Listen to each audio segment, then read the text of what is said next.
There were more than 100 different African nations that were brought to this country.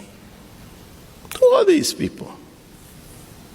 And then when you ask students at all the universities, I did this at Harvard, I've done it at Yale, do this, name me 5 African ethnic groups that were brought to America. And they could hardly name one. And then if you ask, name me 5 European ethnic groups that came to America, they could name 35. Why is that? I am beginning to think and strongly believe that if at all we have to continue attending school in the same contemporary school system that we do, then after that school, we need to go back to school, especially as a Black people, as a Black community, as a Black culture. We need to go back to school to educate ourselves on the truth and to educate ourselves on our own history. I'm saying this because people that don't know their history will always be told anything and they will always believe who they are. People who do not know their own history are people that are suffering a deep identity crisis. Here is a speech or a lecture by Dr. Molefi Kete. I'm going to share with you. Let's watch this video together. Let's learn a few things from the video. And at the end of this video, we're going to have our analysis, our opinions, and our voice on it. So let's jump into the video. There were more than 100 different African nations that were brought to this country. Who are these people? And then when you ask students at all the universities, I did this at Harvard, I've done it at Yale, do this, name me 5 African ethnic groups that were brought to America. And they could hardly name one. And then if you ask, name me 5 European ethnic groups that came to America, they could name 35. Why is that? How could that be? I could tell you right off, the immigrants that came from Europe, Italian, Polish, English, French, German, Norwegian. But if I ask that question about Africans, I say, well, where do these people come from? And rarely do you get people who are able to say Wolof, Mandinka, Yoruba, Igbo, Asante, Fante, Ga, Ewe. That's who Africans in the diaspora are. But even Africans do not know that. So what's the problem? It's education. It's how you educated, what you are acculturated to, what you hear every day. The African people who came to America through the slave trade, and even if we came here before the slave trade, we came from nations that had their own language, their concepts of the divine and the sacred, their doctrines of knowledge and metallurgy. These were nations. So when you ask that question, and then you think of all the Africans in the diaspora, because the diaspora is large. It is a diaspora that you can say from Canada, to the Africans came to Canada, to the U.S., to the more than 400 villages in Mexico that are African villages. Most people forget about Mexico's African heritage, but After all, Mexico is in the Americas. The slave trade was through all the Americas. You think about what they call Central America, Nicaragua, Bluefields area, Costa Rica, the Limon area, Panama, all of it, Guyana in South America, Colombia, Peru, Ecuador, and the largest of them all, Brazil, with 100 million Africans.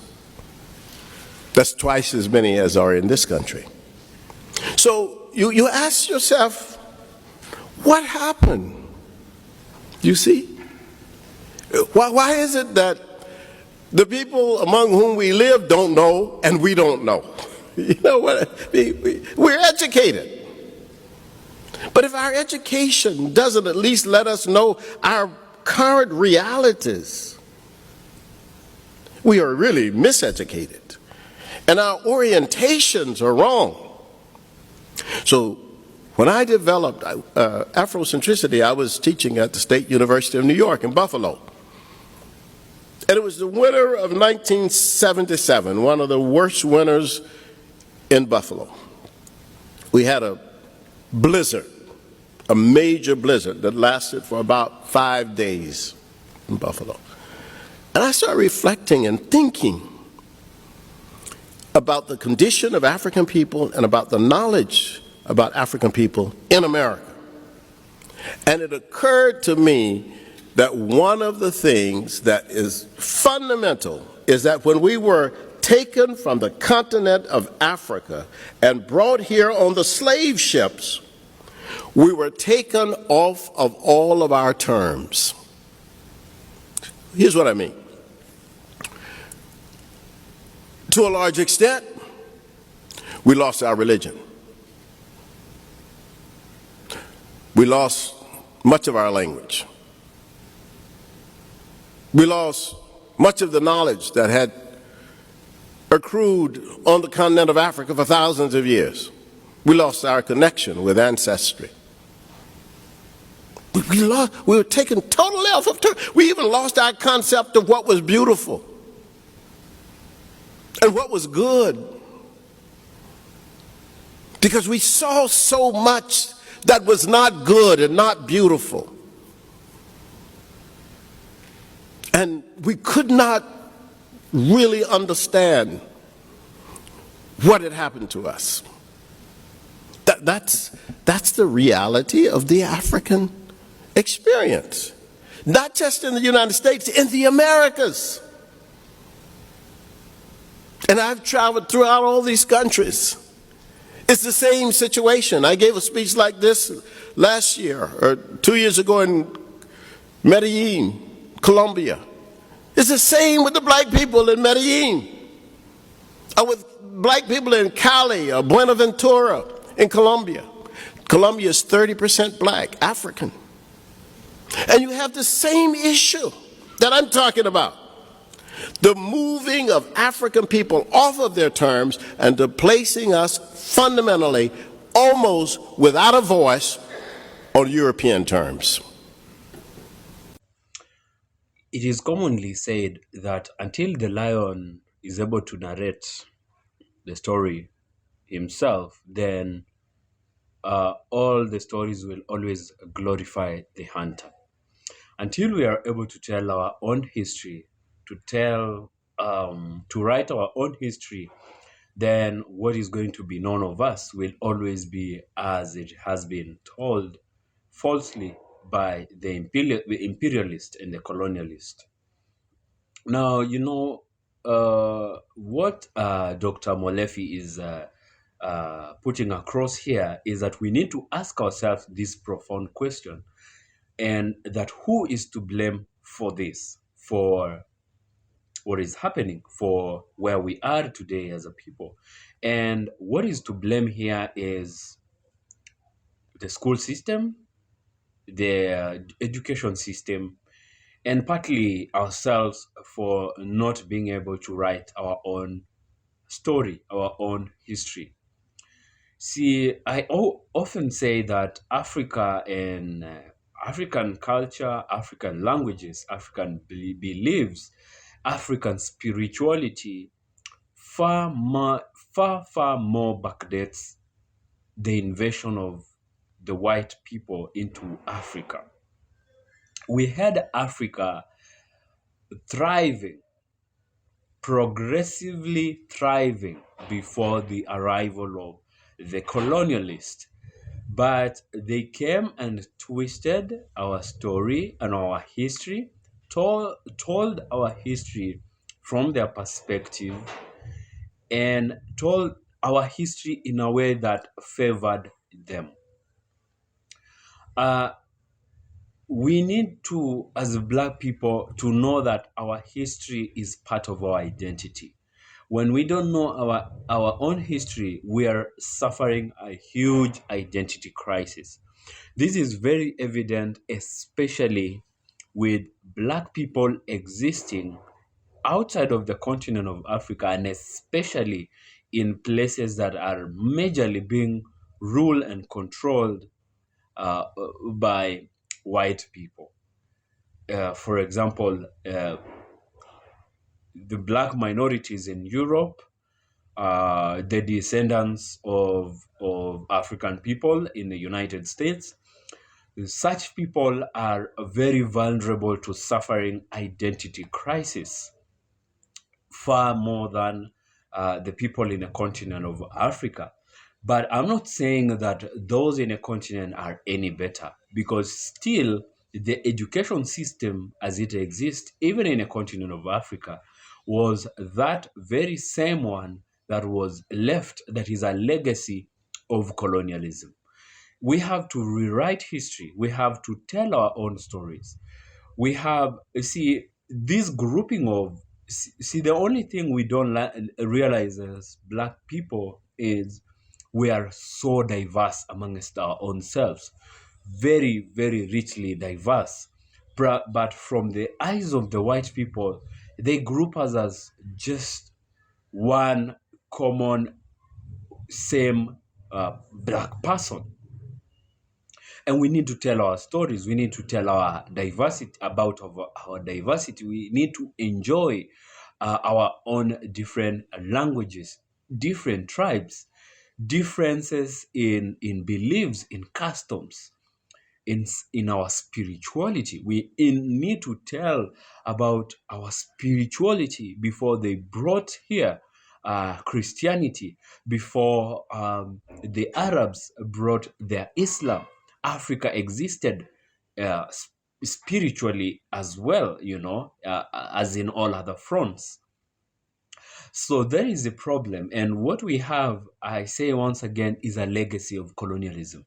Countries in Africa, the borders that we have that divide the various African countries are actually a legacy of colonialism, because it is the colonialists that drew the borders, and they partitioned Africa. They scrambled for Africa like a piece of cake. Everybody getting a piece for him and herself. And then they left the borders, and we continued with what was left as once again, a legacy of colonialism. You see, that is why today in Africa you come across borders that cut through communities, and we have one community, we have families that have been divided, living in different parts, in different countries, not because they wish to live in different countries, but because when they were drawing their borders for their benefit, they cut across families, they cut across communities, they cut across people, and they didn't care, because for them it wasn't about grouping Africa as the various diverse, richly diverse communities that we are, but they were dividing it to find resources, our natural resources, to exploit our people, to steal, to steal and forcefully take away our brothers and sisters for in the cases of slavery. So we need to get back close together as a Black community, as Black people, wherever we exist on the planet, in Europe, in Africa, outside of Africa, in the Caribbean, in North America, in South America. Tell our stories, appreciate our stories. And the first step to this is to learn who we are. And it's going to be a task, because actually what exists today are stories that glorify the colonialist, the imperialist. What exists today is manufactured reality. What exists today is nothing but propaganda that is so against the Black person. So we need to wake up as a Black culture. We need to try and get in touch with our identity, our own ancestry, our own history, our own spirituality. And by doing that, then that is the first step to empowerment. And then we rewrite the whole history, tell our own story, and progressively we take control of our land, of our resources, of our people, of our governance. And by doing so, we have an empowered Africa. Without that, then we are always going to be sold propaganda, and we're going to buy that because we don't have anything in place. And we are going to be divided, and our resources are going to be exploited. We are going to be taken advantage of. We are always going to have our brothers and sisters being minorities, say in Europe, in America, and they are always going to suffer being a minority in terms of their identity, their culture, because they're always being told that they belong to they do not belong to this land. And we can even come together as a Black community and tell them off that they also came from Europe to invade America. In the different parts of Europe. They came from the UK, they came from Italy, they came from Spain, they came from France and Germany and Ireland and wherever, and invaded different parts of the world. So this is just a call for us to get in touch with our history, try and learn our own history, know our roots, know our ancestry, know where we come from as Black people. Please do share your thoughts in the comments. Give this video a thumbs up and subscribe to this channel if you haven't. Until next time, I will see you in the next video. Peace.